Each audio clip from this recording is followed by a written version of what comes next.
오늘은 우리가 이제 조금 사정이 있어서 예배를 좀 일찍 마쳐야 돼서 이제 어떻게 오늘 설교를 할까 좀 고민을 하다가 오늘은 조금 이제 평소하고는 조금 다르게 우리가 이제 지금 함께 우리 성경을 여러분 사무엘하를 읽고 계시죠? 그래서 이 사무엘하를 읽을 때 그냥 평면적으로만 읽을 것이 아니고 어떻게 하면 말씀을 묵상하면서 우리가 잘 읽을 수 있을 것인가? 그러니까 오늘 이제 성경 본문은 다르지만 우리가 오늘 이 마태복음 이 말씀을 가지고 이제 우리가 성경을 읽을 때 어떠한 방식으로 생각을 하면서 이렇게 우리가 우리 삶 가운데 적응을 하면서 읽으면 참 좋겠구나라는 생각을 하면서 오늘 이제 그런 방향으로 조금 한번 이렇게 방향을 한번 맞춰봤어요. 그러니까 우리가 오늘 함께 나누면서 여러분도 함께 오늘 우리가 말씀을 나눌 때 나도 성경을 읽을 때 좀 이렇게 읽어야 되겠다. 좀 이렇게 말씀을 조금 이렇게 이런 방식으로 적용을 하면서 또 생각을 하면서 이렇게 좀 읽어봤으면 좋겠다라는 그런 느낌을 좀 가지시고 또 그래서 주중에 이제 우리가 함께 보고 있는 사무엘하를 쭉 함께 열심히 읽어볼 수 있으면 참 좋겠습니다.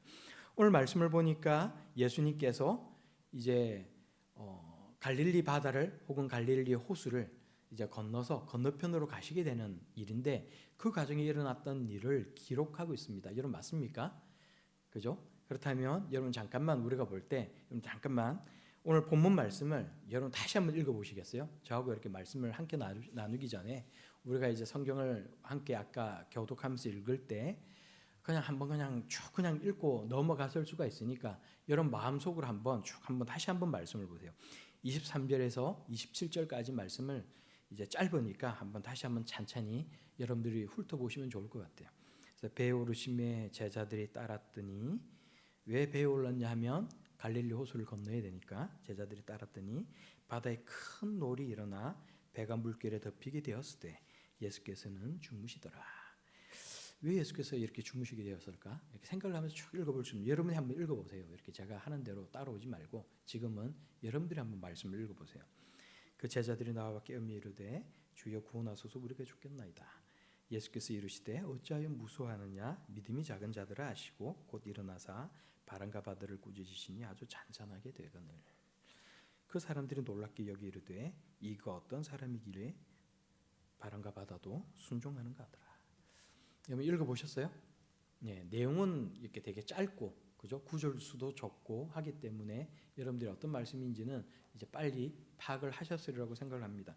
자, 그렇다면 여러분 우리가 한번 생각을 해볼까요? 오늘 보면 마태복음을 읽을 때 앞에서 쭉 이제 진행되어 오던 얘기가 있지만 오늘 지금 23절부터 보셨어요.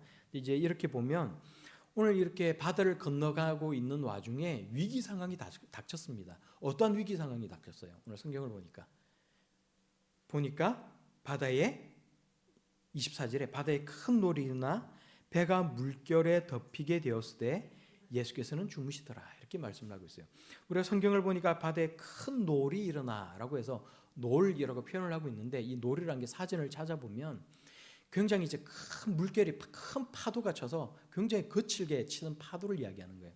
그러니까 굉장히 큰 파도가 일어나 가지고 이제 배에 물결이 덮쳐 가지고 이제 배가 뒤집히게 된 사건. 그러니까 이제 이 큰 호수 한 가운데서 이 바다 한 가운데서 정확하게는 호수 한 가운데서 예수님 제자들이 물에 빠져 죽게 되버릴 수 있는 이런 사건이 벌어졌다는 거예요. 이런 이제 큰 위기 앞에 놓이게 되었다는 것입니다. 근데 이때 제자들의 반응이 어땠어요? 보니까 제자들이 25절에 예수님께서 그 배에 타고 계신데 예수님은 그렇게 지금 이 위급한 상황 가운데도 일어나가지고 제자들을 위해서 뭔가를 하시는 어떤 액션도 없이 그냥 그대로 주무시고 계셨고 제자들은 큰 두려움에 사로잡혀서 내가 지금 죽게 생겼구나 이런 공포심에 놓이게 되었고 그래서 막 예수님을 깨우는 거예요. 예수님 일어나십시오. 예수님을 깨우는 거예요. 일어나라고 깨우면서 하는 말이 뭐예요? 주여 구원하소서 우리가 죽겠나이다. 우리가 좀 죽게 생겼습니다. 우리 다 죽게 생겼습니다. 이렇게 이야기를 하는 거예요. 우리가 마태복음을 보면은 주여 구원하소서 우리가 죽겠나이다라고만 말씀을 하고 있지만 마가복음을 읽어보면 오늘 이제 똑같은 사건을 기록하고 있는 마가복음을 읽어보면 4장 38절에 선생님이여 우리가 죽게 된 것을 돌보지 아니하시나이까. 선생님 우리가 지금 이렇게 죽게 됐는데 왜 우리한테 이렇게 관심이 없으십니까? 이렇게 예수님에게 원망을 쏟아내고 있는 것도 우리에게 들려주고 있습니다. 근데 우리가 지금 죽게 되었습니다. 빨리 일어나십시오. 우리를 위해서 뭔가를 해주십시오. 이야기를 하고 있는 거예요. 근데 이렇게 예수님께서 일어나셨어요. 그런데 이렇게 일어나셨던 나신 예수님께서 그래, 내가 너희를 구원해 줄게, 내가 도와줄게 이렇게 말씀하신 것이 아니고 의의 반응을 보이십니다. 뭐라고 말씀하신 거예요? 오늘 성경을 보니까 예수님께서 오히려 제자들을 책망을 하시는 거예요. 어찌하여 무서워하느냐, 믿음이 작은 자들아. 예수님께서 오히려 제자들을 그래, 내가 너무 피곤해가지고 내가 잠이 들었어. 예수님께서 이렇게 말씀을 하시는 것이 아니라 어찌하여 무서워하느냐, 이 믿음이 작은 자들아. 예수님께서는 오히려 책망하셨다는 거예요. 그런데 예수님의 이 책망으로만 들으면 안 된다는 것입니다. 여러분 그렇죠? 예수님께서 우리들에게 하시는 책망, 하나님께서 우리들에게 하시는 그 책망은 그냥 네가 왜 이렇게 잘못했느냐 뭐라고만 하시는 말씀이 아니고 이 말씀을 통해 우리가 깨닫기를 원하신다는 거예요. 그러니까 이 말씀 가운데 이 책망에는 예수님의 요구사항이 들어있다는 것입니다. 어떤 요구사항이 들어있어요? 어찌하여 무서워하느냐, 너희가 무서워할 것이 아니다. 왜? 내가 너희와 함께 있지 않느냐. 이 믿음이 적은 자들아, 믿음이 작은 자들아, 너희가 믿음이 작으니 큰 믿음을 가지라. 예수님께서 이렇게 우리들에게, 제자들에게 요구하고 계신다는 거예요. 근데 이렇게 예수님께서 말씀하시고 난 뒤에 예수님께서 하신 일이 있습니다. 무엇을 하셨어요? 계속해서 읽어보니까 26절 말씀에 곧 일어나사 바람과 바다를 꾸짖으셨다고 말씀하고 있습니다. 그러니까 예수님께서 이렇게 하시고 책망하시고 난 뒤에 그래, 너희 한번 당해봐. 너희가 믿음이 없어서 그렇잖아. 그러니까 너희가 믿음을 가지고 뭔가를 하든지 아니면 죽든지 너희가 알아서 해라고 하신 것이 아니라 그곳에 함께 계셨던 예수님께서는 제자들에게 믿음을 가지라고 요구하신 뒤에 일을 하셨다는 거예요. 바람과 바다를 꾸짖으셨다는 거예요. 그리고 그 결과는, 문제는 어떻게 해결됐다, 이 위기의 상황이 어떻게 해결됐다는 거예요. 26절 말씀에 바다가 아주 잔잔하게 되었다라고 우리에게 말씀을 합니다. 자, 오늘 이 말씀을 가지고 생각을 해봐요. 자, 우리가 성경을 읽어보면 똑같은 이 사건을 성경에 세 군데에 기록하고 있어요. 이 마태복음 한 군데, 또 마가복음 4장에도 기록되어 있고, 또 누가복음 8장에도 기록이 되어 있습니다. 그런데 똑같은 사건임에도 불구하고 우리가 성경을 제가 이렇게 이제 제안해도 봤지만 마태복음, 마가복음, 누가복음 A4지 한 장에다가 선을 쭉쭉 긋고는 제가 쭉 적었어요. 그리고 비교를 해봤어요. 어떻게 다르고 무엇이 같은가 쭉 비교를 하고 이렇게 썼어요. 근데 이제 달라요. 어쨌든 조금씩 다릅니다. 동일한 내용을 담고 있고 전달하고자 하는 메시지는 동일하지만, 동일한 사건에 대해서 분명히 기록하고 있는 것은 맞지만 강조하고 있는 부분이 뭔가 조금씩 다르다는 거예요. 그럼 왜 이렇게 조금씩 다를까? 생각을 해볼 수 있어야 되는 거예요. 자, 마태복음을 읽어보면 마태복음은 누가 썼어요? 마태가. 그럼 마태가 누구를 위해 썼어요? 유대인 그리스도인들을 위하여, 혹은 믿지 않는 유대인들을 위하여 썼다는 거예요. 그런데 이렇게 썼을 때 그냥 쓴 게 아니에요. 너희가 예수를 믿어라. 예수님이야말로 하나님께서 우리들에게 약속하신 오실 메시아, 바로 그분이 맞다는 거죠. 그죠? 그래서 마태복음을 보면 구약 성경을 되게 많이 인용을 하면서 봐라, 구약 성경에 보면 예수님께서 이렇게 하신 일 혹은 이렇게 하신 말씀이 구약에 이렇게 될 것이라고 미리 기록을 해놨어라고 다 찾아서 표시를 해놨어요. 근데 왜 이렇게까지 할까? 이렇게 하면서 요구한 게 뭘까? 마태가 마태복음을 기록했을 때는 어떨 때예요? 예수님께서 십자가에 달려 죽으시고 부활하셔서 승천하시고 난 뒤에, 그러니까 이 당시에 이 상황은 어떤 상황이겠어요? 로마 정부가 혹은 유대인들이 기독교인들을 엄청나게 박해할 때, 엄청난 핍박이 따르고 있을 때, 자, 그러면 예수님께서 하시는 말씀, 하셨던 그 행동, 그것이 서로 마태, 마가, 누가가 동일하게 기록해야 됨에도 불구하고 왜 이렇게 강조점이 다를까? 이유가 뭐겠어요? 그 대상이 다르기 때문에. 마태는 유대인들을 위해서, 누가는 헬라인들을 위해서, 그 대상들이 다 다르기 때문에, 그래서 자신들이 처해 있는 상황이 다르기 때문에 이 말씀을 가지고, 동일한 사건을 가지고 조금씩 강조점을 다르게 하고 있다는 거예요. 그런데 마태는 지금 어떻게 하고 있냐면 계속해서 제자들이라는 표현을 굉장히 많이 쓰고 있어요. 그러니까 성경을 쭉 읽어보면, 이제 성경을 쭉 읽어왔던 2000년 동안 쭉 성경을 읽어왔던 많은 신학자들과 많은 목사님들이 뭐라고 이야기를 하냐면, 마태복음은 제자도를 가르치는 것이다. 예수 그리스도를 따라 살아가는 모든 성도들은 예수님의 제자가 되어야 하는 것이고, 그래서 우리가 어떻게 예수님을 믿고 따라 살아갈 것인가에 관해서 우리들에게 가르쳐주는 성경이라고 말씀을 하고 있는 거예요. 자, 예수님과 함께 일어났던 이 사건은 이미 과거에 있었던 사건이에요. 그런데 이것을 이렇게 기록하면서 우리들에게 무엇을 전달하고자 하는 거예요? 전달하고자 하는 의미가 있다는 것입니다. 의미가 있다는 거예요. 오늘 우리가 보는 이 마태복음 8장 23절 앞구절을 보면 어떤 내용이 나오냐면 이제 예수님께서 이 강을 호수를 건너가려고 하시는데 갈릴리 호수를 건너가려고 하시는데 어떤 사람이 찾아와 가지고는 이야기를 합니다. 어떤 한 서기관이 와서는 이야기하기를 선생님이여 어디로 가시든지 저는 따라가리이다 라고 이야기하는 거예요. 자, 제자도에 관해서 이야기를 하고 있다고 말씀드렸어요.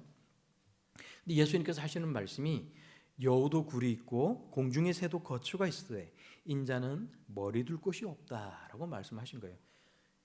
그러면서 또 제자 중에 또 한 사람이 말을 하는 거예요. 주여 내가 먼저 가서 내 아버지를 장사하게 하옵소서. 예수님께서 이렇게 말씀을 하시니 이제 정처 없이 어디로 가야 될지를 모르는 그 상황이 너무 막연한 거예요. 제자들이. 그러니까 생각나는 사람이 있는 거야. 내 아버지가 연로하시니까 그러면 내가 먼저 예수님을 따라서 이렇게 뭔가 계속해서 이 따르는 길을 가기 전에 이 제자도를 따라서 살아가기 전에 먼저 내 고향으로 들어가서 아니면 내 부친의 집으로 가서 내 집으로 돌아가서 내 아버지를 먼저 잘 장사를 지내고 난 다음에 그 다음에 예수님을 따르겠습니다라고 이야기를 하는 거예요. 근데 예수님께서 이 말을 듣고 하시는 말씀이 죽은 자들이 그들의 죽은 자들을 장사하게 하고 너는 나를 따르라 라고 말씀하시는 거예요. 이 말씀이 본문이 아니기 때문에 제가 드릴 수 있는 말씀은 예수님을 따라 살아가는 삶, 제자도를 따라 살아가는 이 삶이 얼마나 힘든지 중간에 탈락하는 사람들이 많이 있다는 것입니다. 실패하는 사람들이 너무나도 많이 있다는 거예요. 그런데 이제 이 제자들은 어떤 사람이에요? 지금 함께 호수를 건너는 사람들은 어떤 사람이에요? 예수님과 함께 끝까지 가겠다고 지금 작정을 하고 따라가는 사람들. 예수님의 그 제자도를 따라 예수님을 따라 살겠다고 작정하고 그 정처 없이 가는 그 예수님의 그 길에 나도 가겠나이다 하면서 따라가는 제자들이었다는 거예요. 근데 오늘 성경을 보니까 그런 거예요. 예수님을 이렇게 따라가고 있는데 모든 삶이 평탄하면 얼마나 좋겠어요. 근데 성경을 읽어보니까 오늘 큰 풍랑이 일어나서 물결이 치고 큰 파도가 일어나가지고 배가 뒤집혀가지고 모든 그 배에 탄 사람들이 다 죽게 되는 위기 상황을 만나게 되었다는 것입니다. 그런데 그럼에도 불구하고 예수님은 잠잠하셨다는 거예요. 침묵하고 계셨다는 거예요. 주무시고 계셨다는 것입니다. 지금 마태가 지금 핍박을 받고 박해를 당하고 있는 이 그리스도인들을 향해 지금 무슨 말을 하고 싶은 거겠어요? 이 사건을 가지고 무슨 얘기를 하고 싶은 거겠어요? 성경은 단순히 과거에 있었던 사건을 기록한 책이 아니라고 말씀하셨어요. 성경은 또 하나의 설교인 거예요. 우리들에게 전달해주는 하나님의 말씀이자 설교인 것입니다. 그러니까 이 말씀을 통해 마태가 성령을 감동을 받아서 어떤 얘기를 지금 하고 싶은 거예요? 오늘날 우리가 핍박받고 박해받는 이 위기의 상황 가운데 교회가 위태롭고 교회가 없어질 수도 있고 모든 그리스도인들이 핍박을 받아서 그래서 다 신앙을 버리고 도망을 가거나 아니면 감옥에 갇히고 다 죽어버릴 수 있는 이 위기 상황 가운데 우리가 어떻게 해야 될 것인가? 그런데 이 위기 상황 가운데 우리가 기도하고 하나님 우리를 도와달라고 기도해도 하나님은 아무런 응답이 없다는 거예요. 우리는 여전히 감옥에 갇혀 있고 사자밥이 되고 죽어가는 성도들이 있고 예수님처럼 십자가에 달려 죽는 성도도 있고 우리가 어떻게 해야 합니까? 이런 상황 가운데 마태가 전달하고자 하는 의도가 있다는 거예요. 메시지가 있다는 것입니다. 그 메시지가 뭐예요? 예수님께서 우리에게 하신 그 말씀, 예수님께서 제자들에게 하셨던 그 책망의 말씀, 그 요구의 말씀이 오늘날 그 이 시대에 마태가 교회를 향해 성도들을 향해 전달하고자 하는 메시지였고 동시에 마태복음이 오늘날 우리들에게 전달하고자 하는 말씀이라는 것입니다. 누구라도 위기의 상황 가운데 우리의 인생 가운데 어려운 일들이 생기면 하나님 앞에 기도하는 사람들이 많이 있어요. 기도하지 않는 사람은 없습니다. 다른 종교를 믿는 사람도 다 자기의 신을 찾으면서 도와달라고 기도합니다. 그런데 이렇게 했을 때 예수님의 반응이 뭐예요? 하나님의 반응이 어떠한 것입니까? 잘했다. 이 위기의 상황 가운데 너희들이 나한테로 나와 기도하는구나. 그래 내가 도와줄게. 칭찬이 아니란 거예요. 책망이었다는 것입니다. 왜 책망하셨어요?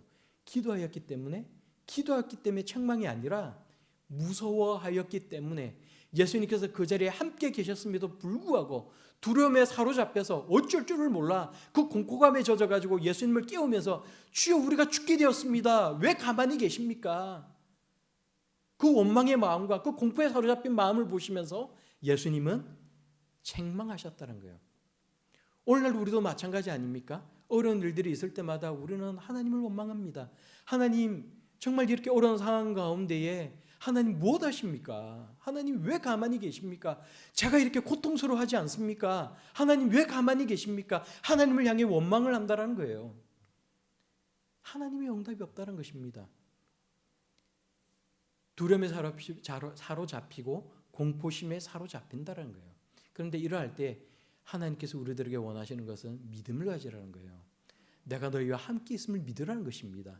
내가 모든 자연 만물을 주관하고 너희들의 인생의 생사화복을 주관하는 하나님이라는 사실을 믿으라는 거예요. 마태복음이 지금 이렇게 성경을 기록해서 교회를 향해, 성도들을 향해 이 이야기를 전달할 때, 이 메시지를 전달할 때 예수님은 그 교회 가운데 없습니다. 승천하셨어요. 오늘날과 다를 바가 없다는 거예요. 그럼에도 불구하고 예수님은 그 과거에 박해받던 시대도 여전히 그 교회 가운데 계셨고 오늘날 이 시간 우리 가운데 계신다는 것입니다. 그러므로 그것을 믿으라는 거예요. 그러므로 그 예수님을 믿고 우리의 삶이 어떠하든지 간에 우리를 도우실 예수님을 확신하며 살아가라. 그 어려움을 타개하며 나아가라. 우리에게 말씀하고 있다는 것입니다. 예수님이 어떤 분이십니까? 오늘 성경을 읽어보니까 이렇게 어려운 가운데 있을 때 모든 자연 만물을 잔잔하게 만드시고 모든 것을 주관하시는 분으로 나타나고 있는 것 아닙니까? 이러한 놀라운 일들이 일어났을 때 그 사람들이 놀랍게 여겨 이가 어떠한 사람이기에 바람과 바다도 순종하는가 묻고 있다는 거예요. 예수님이 어떠한 분이신지를 깨닫지 못하고 제대로 믿지 못하는 사람들은 놀랍게 여기면서 기이 여길 수밖에 없는 것이고 도대체 이 사람이 어떠한 사람이기에 바람과 바다도 순종하는가라고 하면서 의문을 가질 수밖에 없지만 우리는 어때요? 우리는 이러한 과거의 이 성경의 말씀을 읽으면서 우리는 어떤 마음을 가지는 거예요?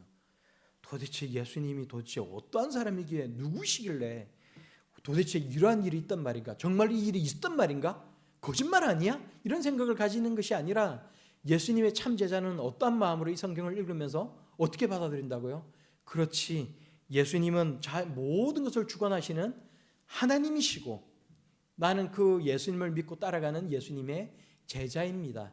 예수님께서 우리를 향해 여전히 일을 행하실 줄로 믿습니다라고 반응하는 것이 예수님의 제자들의 반응이라는 것입니다. 오늘 우리가 이 성경을 읽으면서 정말 우리의 마음이 큰 믿음을 가지고 하나님 앞으로 나아갈 수 있는 그런 성도들이 다 될 수 있기를 바랍니다. 위기 상황을 큰 믿음으로 변화시켜 나아갈 수 있는 사람들, 그래서 오늘날 여전히 일하시는 하나님을 바라보면서 큰 믿음으로 하나님 앞에 나아가는 우리 모두가 다 될 수 있기를 원합니다. 예수님은 우리에게 말씀하신 거예요. 이 내가 하는 일을 가지고 놀라지 말라. 너희가 이보다 더 큰 일을 하리라. 예수님께서 분명하게 말씀하셨다는 거예요. 또 우리가 이 성경을 읽으면서 생각해 볼 수 있는 것이 있습니다. 그러면은 우리가 어떤 어려운 일이 있을 때 무조건 큰 믿음을 가지고만 나아가면은 모든 상황이 다 변화되고 그래서 우리는 다 뭐든지 간에 우리가 잘 될 수 있을 것인가 그런 생각을 해볼 수도 있지만 성경을 읽어보면 꼭 그렇지만은 않다는 거예요. 파도와 바다가 잔잔하게 되는 것만큼 중요한 건 뭐예요? 우리가 정말로 큰 믿음을 가졌다면 동시에 우리의 마음이 잔잔하게 되는 거예요. 여러분, 사도 바울이 이제 압송이 되어서 로마로 갈 때에 배를 타고 가다가 유라굴라라는 큰 광풍을 만나가지고 배가 파손하게 되었던 사도행전의 내용을 기억하십니까? 성경을 읽어보면 이제 그렇게 큰 위기 앞에서 하나님께서 사도 바울이 기도할 때 내가 이 광풍을 멈추게 할게. 너희가 그냥 잔잔하게 로마까지 잘 갈 수 있도록 내가 도와줄게. 이탈리아까지 잘 갈 수 있도록 내가 도와줄게. 예수님께서 그렇게 말씀하지 않으셨다는 거예요. 하나님께서 그렇게 응답하지 않으셨다는 것입니다. 우리는 하나님의 마음과 생각을 다 할 수가 없어요. 하나님께서 하시는 일들을 다 할 수가 없습니다. 큰 믿음을 가졌다면 동시에 그 믿음으로 우리 가운데 있는 위기의 상황도 받아들일 수 있는 하나님의 자녀들, 살리는 것도 하나님이시고 우리를 죽이시는 것도 하나님이고 이를 통해 다른 일을 행하고자 하시는 분도 하나님이시므로 저는 하나님을 믿습니다라는 그 믿음으로 나아갈 수 있는 성도들이 될 수 있어야 된다는 것입니다. 사도 바울이 그 위기 상황 가운데 하나님 앞에 나아가 기도했습니다. 그때 예수님께서 사도 바울 앞에 나타나셔서 하신 말씀은 뭐예요? 너희가 한 사람도 죽거나 다치는 사람이 없을 것이다. 털끝 하나 다치지 않을 것이다. 너희가 이 배가 파선해서 어느 섬에 이를 것인데 너희가 그래서 그 멜리데라는 그 섬에서 너희가 거기서 유할 수 있을 것이다. 예수님께서 말씀하셨다는 것 아닙니까?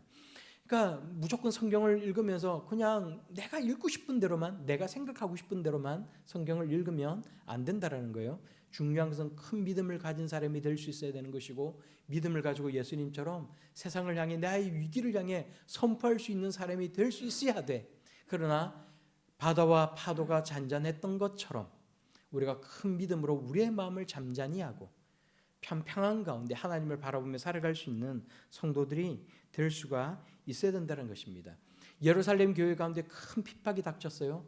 하나님 앞에 성도들이 다 모여 기도했습니다. 그런데 그 핍박으로 인하여 예루살렘 교회가 흩어지게 되었을 때 오히려 복음이 헬라 지역으로 널리 퍼지게 되었고, 그래서 많은 하나님을 알지 못하는 사람들이 하나님을 믿고 예수 그리스도를 믿고 많은 교회가 세워지게 되었다는 거예요.